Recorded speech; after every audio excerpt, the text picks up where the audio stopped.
What does a 26-acre park in Tredegar have to do with the first telegram from the UK to the USA? Yes folks, we are back in Tredegar, but today we're in the park. Now it's not Tredegar Park. Tredegar Park is in Newport. This is Bedwellty Park, the grounds of Bedwellty House. I know it gets confusing, but it'll all become clear as we tell you the story and take you on a journey through these beautiful parklands. 26 acres. And to think that this was once the private garden of one family. Well, let's take a look and see exactly what there is for us to share with you in Bedwellty Park today.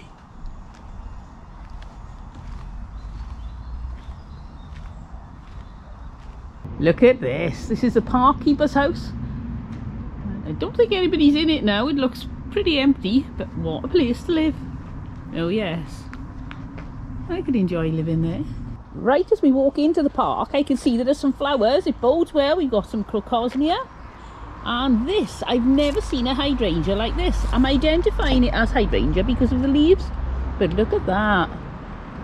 It's a beautiful mop head flower, but I've never seen a stripy one. But yep, I think that's a hydrangea. And I don't know what these are. Can anybody tell me what these are? I have no idea. They're huge. If I put my hand behind there, they're rather large. I like those. I'll give you an idea of height now, dear. There we go. Nearly as big as me. Ooh. It's a bit overgrown now, but look at this edging. I've never seen one like this. It's like Lego blocks with circular bits on, made of clay. I really like that. And here we've got the largest lump of coal in the world. In the world. In the world. I tell you, we do like our coal in Wales. And in fairness, most of our towns, villages, even the cities, Cardiff owes all of its wealth to king coal. But inside here, there are two lumps of coal.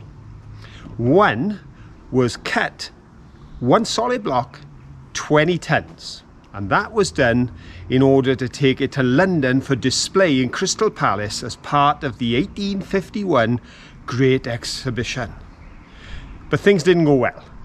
They stuck the 20-ton lump onto the carts, they put it on the rails buckled, and the journey was abandoned. And in the process, the 20-ton lump of coal became a 15 and a 5-ton lump of coal as the piece broke off.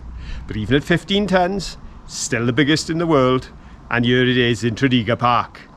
Look at these ponds. You can see they go down from this pond down to another pond, and I think it's down to another pond too. I got to go have a look, but I can see a dragonfly, a huge blue one. But unfortunately, I can't zoom my camera in enough. It's a shame you're missing it. Oh, I love dragonflies. Look at the luscious planting in there. Look at that for peaceful. Can you see the reflections? Absolutely stunning. Oh, I could sit here and enjoy the view for hours. Well, I can't. We've got a video to make, so come on. Let's carry on looking.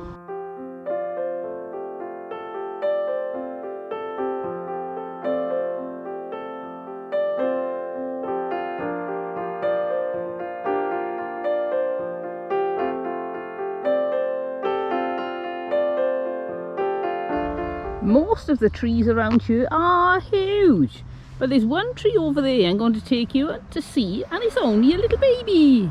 It's a monkey puzzle tree. It's about 10 feet tall, I expect, but that's a mere baby. These things grow absolutely enormous, and look at that. You see the leaves, and are they prickly? Ow! Yes, they are. Let's have a look at the trunk. Like a big, long, thin pineapple. 200 years ago, this was a farm. And I can't imagine what Mr. Ludwig Rees, the farmer, would make of the beautiful scene we see today, because this would have been working land, whereas now it is created purely for leisure, because the Onfray family that were the owners of Tredegar Ironworks back at the early 1800s. They bought the house that was here. They then improved on it, enlarged it, further extended it, and eventually they had a house that they felt was fit for an ironmaster and an ironworks owner. And they lived here for some time before later using it as the residence for the managers of their ironworks. And as I mentioned, all of this land, all of this parkland, was purely for their pleasure and leisure, as it was walls all around, huge gate to prevent anyone coming in, and they could wander through this garden and be totally disconnected from the reality of the world outside. Well, most of the time, because there are reports that when the Chartist uprising took place, it did have an impact even inside the walls, because this place looked more like a fortress at that time than it did a grand house, as they were expecting trouble. So ultimately you can't completely shut yourself away from the world, but they certainly did their best. We're near the top of the park and you've got a lovely view. You go down the valley and then up the other side, and if you look there you can see the old terrace houses, and then above, about there, I'm not sure if I'm pointing to exactly the right place, are some fabulous huge new built houses, and one of them is still being built. The contrast between the little houses and the big houses is quite stark. Look at this lovely pavilion here, and if you turn this way there are some beautiful flowers either side of some steps.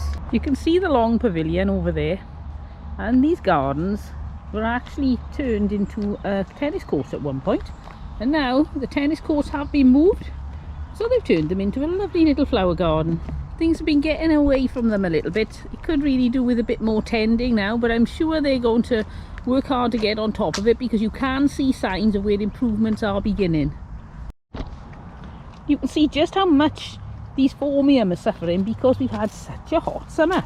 Well, we had a hot spring and very early summer, then we had a very wet, horrible summer, and now we're heading into September. We're getting it very hot again. You can see they're trying to prune some old roses back into being healthy and have vigorous growth. I'm not sure how successful they're going to be. These poor things look worn out. But I'm going to keep an eye on them over the next few years and see, because they do have potential.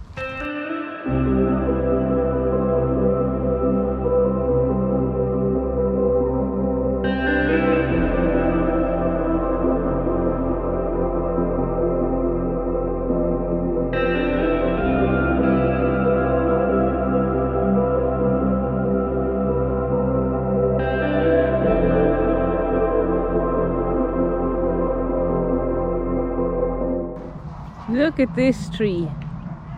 Poor thing is dead. You can see they pruned a lot off it, but this bit over here, it looks like it's fallen down. Let's go have a look. Wow, look at that. You can see there where the root has been torn out from the ground, probably during a storm, and it's rotting away. Look at that. Lots of insects living in there.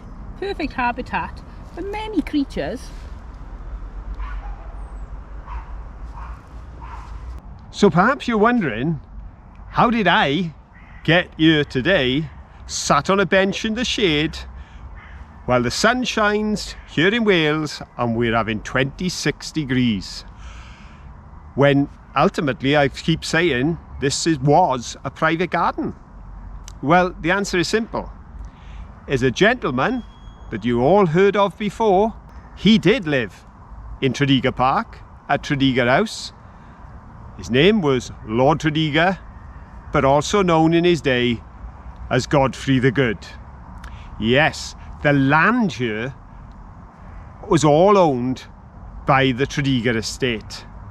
So, when the rumours came that the iron company and the family were giving up the lease on the land, the local authority, the town council of the time, in 1899 got together and decided they would buy it for the people of the area. They got a deposition, went down to Tredegar House, met with Lord Tredegar, and to their amazement, when they arrived with an offer, a financial offer that was fair for the property, he told them no money was needed. He gave all the land and the house for the good of the people, to be used as a park and for the benefit of Tredegar town, which is why now that grand house serves as the council chamber for Tredegar.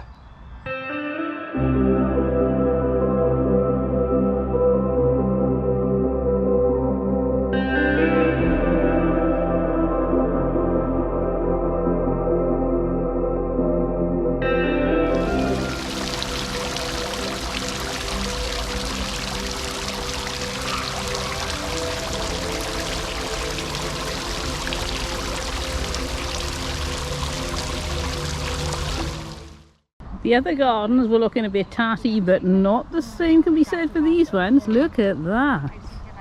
You've got lovely laid out flower beds, and what we got in here, we got some begonias and lots of different shades of pink. Oh, in the middle we've got some yellow marigolds, and we got, I'm pretty sure this white is Sanicho. If anybody knows their plant names, let me know. Is that Sanicho? We've got a box hedge, and then in the middle we've got an obelisk.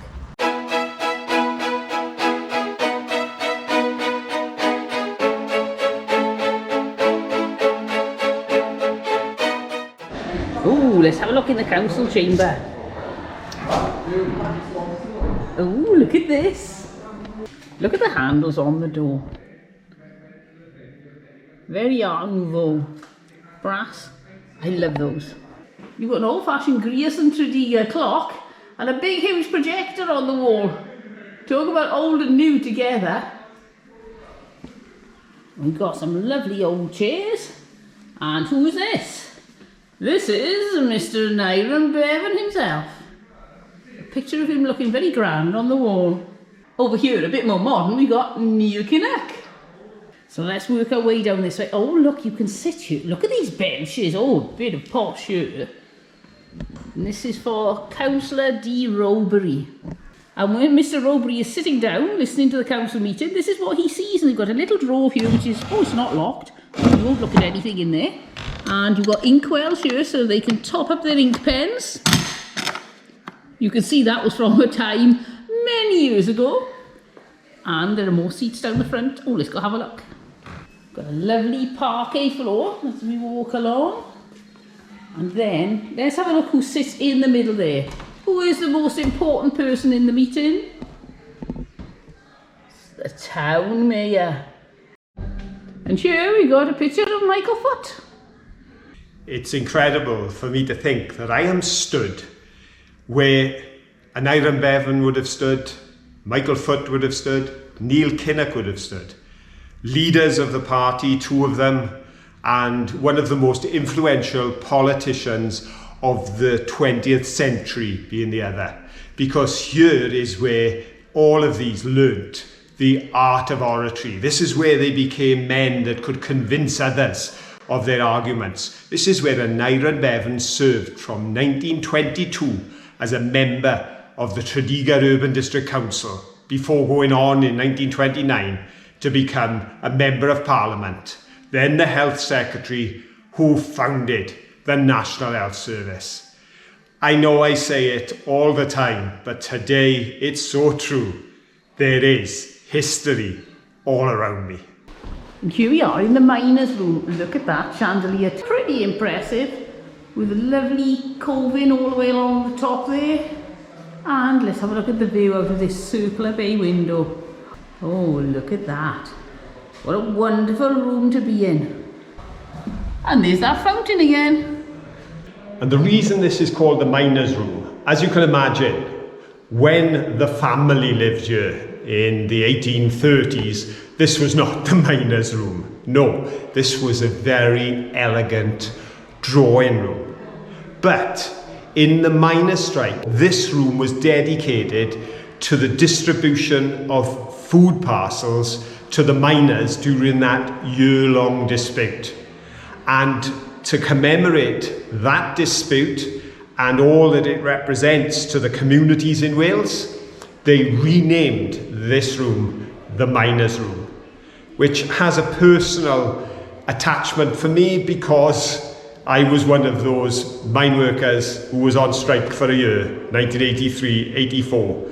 So this is definitely close to home. And another thing that makes this room a little bit close to home, for all our friends out there who enjoy a bit of mudlarking and like a find, there's some interesting things in the cabinet down in the corner. Let's go have a look. I don't know if you can see because of the reflection, but we've got a cod bottle up there, and that's GF Hansard. We've got some beer bottles, a little flat back there to go on your mantelpiece. Weirick Brothers Sahawi Hop Brewer. Look at this little television, isn't that lovely? Bound in brass, the Tredegar Town Band. And an old gas light. And a canary in a cage, which reminds us all of when the canaries were taken down the coal mines, and then if the canary died, you knew you were in trouble and you had to get out. Poor canaries. Poor miners. We are seeing so much beauty here today. The beauty of nature, as Caroline said, the gorgeous sky, the sun shining. We are now in dappled shade here on one of the paths as we wander through this extensive parklands, which, as I said, was once all belonging as a private garden to the residents of the house. But the beauty and the creativity doesn't end at the park gates, because one resident of this house in 1857 was a Mr. Davis, and he was the manager, the ironmaster, the chap in charge here of the ironworks in Tredegar for the family. And his wife, Mrs. Davis, she had a keen interest in the town and in the people of the town. And she had an idea, which was to put a town clock to give the town a central feature. Her husband said he would put up £400 if she would then work with the people in the town to raise the rest. And that meant getting £1,000 in total to do the job. Well, they pulled together a committee of town folks. She put forward proposals. They decided on a bazaar to raise the funds. Sadly, the lady passed away before the bazaar took place. But with her memory as an inspiration and an additional gift from her husband, the £1,000 was raised. And now standing proud in the centre of the circle of this town is a clock, standing 72 feet tall. A clock that not only represents the grandeur of the location itself, but also its intrinsic link to the iron foundry and iron making, because the whole column is cast out of iron, and it took months to get that thing up on end. As the people came, they brought dozens of workmen up, took weeks to get the foundations dug, the clock stood, and still it stands proud. And all those who were born under the sound of that clock take great pride in saying they are true Tredegar children, which includes my granddad and my mum. Look at this bandstand. It's absolutely gorgeous, but look at that sky. I think there's as much beauty in that sky as there is at the bandstand. Open the gates. Oh, here we are inside. It's very grand. Let's have a look at the view. Oh yes, look at that. There's the tree I was showing you. And there are some nice flowers around the bandstand too. Beautiful railings. And I can't show you the whole bandstand because children love this bandstand.